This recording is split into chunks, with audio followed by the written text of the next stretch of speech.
जय देवी सीते, जय देवी राधे। इस सृष्टि को चलाने के लिए सदैव से दो ऊर्जाएं विद्यमान रही हैं, क्रियाशील रही हैं। और वो दो ऊर्जाएं हैं पुरुष और स्त्री, नर और नारी। यदि आप ध्यान से देखते हैं तो मनुष्य इन दो लिंगों में ही विभाजित होता है, यानी कि स्त्रीलिंग और पुल्लिंग। परंतु अर्धनारीश्वर यानी कि भगवान शिव और मां गौरी का वो रूप जो आधा पुरुष है आधा स्त्री है, वह इस सृष्टि की वह बात बताता है, वह रहस्य बताता है जिसे सामान्य मनुष्य देखकर भी अनदेखा कर देता है। अब इस बात के ऊपर मैं कई सारी कहानियां और कई सारे वर्णन कर सकता हूं, परंतु आज केवल एक ही बात करूंगा। हर पुरुष के भीतर एक स्त्री छुपी हुई होती है। अभी आपको सुनकर के विचित्र लगेगा कि पुरुष में स्त्री कैसे हो सकती है, तो चलिए समझते इस बात को। जिस समाज में, जिस संसार में हम रहते हैं, तो लड़कों को बचपन से सिखाया जाता है कि लड़के ताकतवर होते हैं, उन्हें कमजोर नहीं होना है। अपने भाव बाहर नहीं प्रकट करने, और विशेष करके रोना तो बिल्कुल ही नहीं है। पुरुषों को बचपन से यही सिखाया जाता है कि आप रोगे नहीं, और इसीलिए पुरुष अपने भीतर के भावों को, अपनी भावनाओं को बांधने में जुट जाता है। बचपन से ही उसे यह सिखाया गया है कि तुम्हें अपनी भावनाओं पर नियंत्रण रखना है, तो वो अपनी भावनाओं को बांधने लगता है, और ऐसा करते करते वो हठी हो जाता है। इसीलिए पुरुष के स्वभाव में हठीपना होता है। उसके अंदर एक अलग किस्म की नैसर्गिक अकड़ होती है। कोई बुरे शब्द नहीं है, हर शब्द का प्रयोग बदल जाता है परिस्थिति अनुसार। तो अपने भाव बाहर नहीं बताता है, परंतु स्त्री इसके विपरीत है। नारी की सुंदरता यह है कि वो अपने भावों को बांधना नहीं जानती, वो तुरंत अपने भाव प्रकट कर देती, तुरंत अश्रु बहा देगी, तुरंत अपने मन का कष्ट बाहर प्रकट कर देगी। उसे बांधना नहीं आता,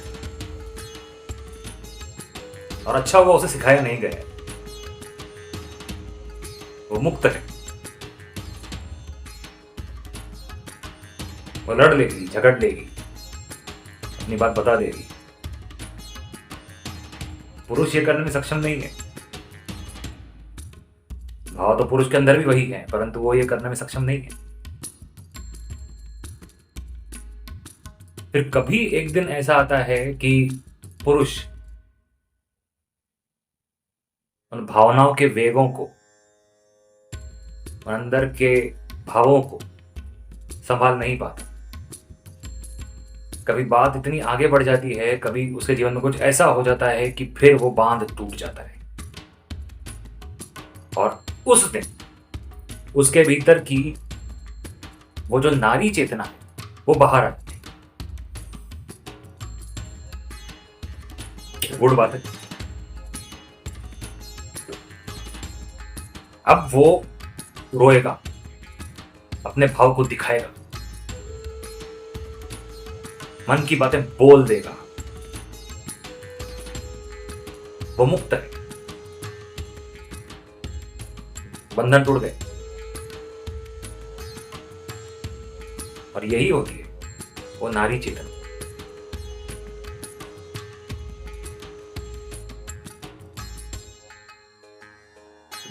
भगवानों को भी देखते हो, जब भगवानों के अवतारों को देखते हो, तो उनमें भी ये ममता थी। ममता नारी का गहना है, परंतु पुरुष जब ममता दिखाता है तो वो भी बहुत सुंदर होती है।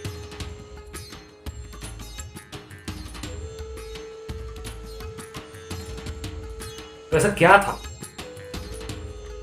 कि श्री रामचंद्र जी, जो रावण के संपूर्ण कुटुंब का विनाश कर देते हैं, जिनके सामने बड़े बड़े दिव्यास्त्र नहीं चलते हैं, जिनके सामने कोई रथी महारथी खड़ा नहीं हो सकता है, वो महाशक्तिशाली परम तेजस्वी ईश्वर का अवतार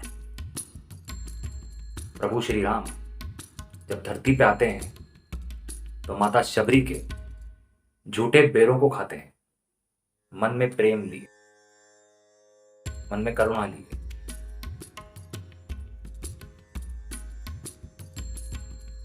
अब इसे मैं ऐसे कहूंगा कि ये श्री राम के अंदर भगवती सीता है, जो ये प्रेम है, ये निश्चल प्रेम है।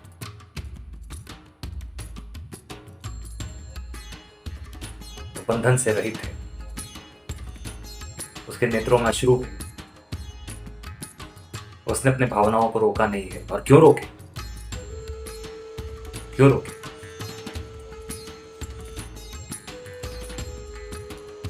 तो जो श्री कृष्ण है, सुदर्शन चक्रधारी, महाभारत के कुरुक्षेत्र को ज्ञान का सागर बना देने वाले, जो अपने मामा कंस का वध करने में हिचकिचाते नहीं है।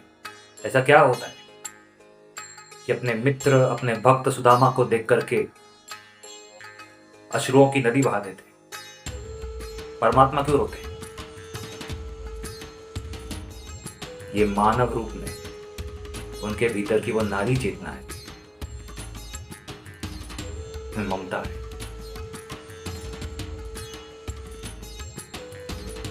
प्रेम अपने भक्त के प्रति, अपने पुत्र के प्रति। नारी चेतना हर रूप में पूजनीय है। इसीलिए तो नवरात्रों में हम लोग मां भगवती के 9 दिन का पूजन करते हैं।